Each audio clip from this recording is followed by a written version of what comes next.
परभणी येथे असलेल्या संविधान प्रतिकृतीच्या विटंबनेच्या निषेधार्थ मिरजेत काँग्रेस पक्षाचे आंदोलन, प्रदेश उपाध्यक्ष मोहन वनखंडे सरांच्या नेतृत्वाखाली आंदोलन। परभणी येथे असलेल्या संविधान प्रतिकृतीची समाजकंटकांच्याकडून विटंबना करण्यात आली। या घटनेच्या निषेधार्थ मिरजेत काँग्रेस पक्षाने आंदोलन केले। प्रदेश उपाध्यक्ष मोहन वनखंडे सरांच्या नेतृत्वाखाली हे आंदोलन करण्यात आले। यावेळी जोरदार घोषणाबाजी करण्यात आली। दोषींवर कडक कारवाई व्हावी या मागणीचे निवेदन मिरजेच्या तहसीलदारांना देण्यात आले।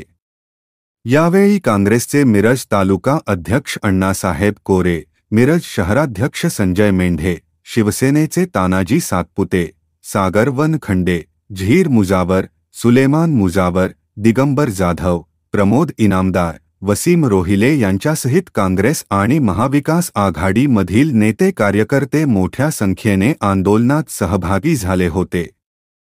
मिरज शहरामध्ये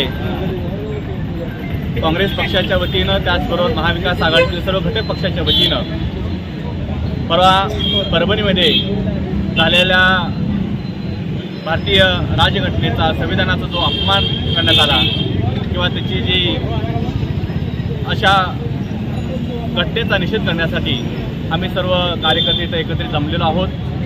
खरं तर महामानव भारतरत्न डॉक्टर बाबासाहेब आंबेडकरांनी दिलेली राज्यघटना संविधान आणि या संविधानाच्या वरती चालणारा हा पूर्ण भारत देश, महाराष्ट्रामध्ये छत्रपती शिवाजी महाराज, शाहू फुले आंबेडकरांच्या विचारांनी चालणारा हा महाराष्ट्र आणि अशा महाराष्ट्रामध्ये अशा पद्धतीनं आपल्या संविधानाची विटंबना होते, कोणीतरी त्याचा छेडछाड करतंय, हे खरंच निषेधार्थ आहे।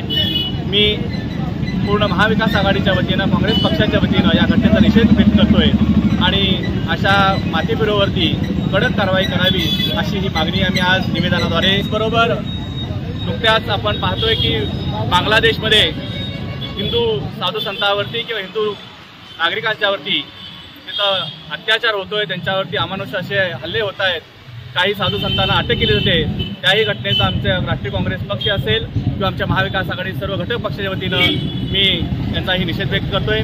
अशा घटना वारंवार घडू नयेत अशी काळजी राज्य शासनाने आणि केंद्र शासनाने घ्यावी अशी आज आम्ही निवेदन तहसीलदारांना सर्व मान्यवरांच्या हस्ते आज आम्ही देत आहोत।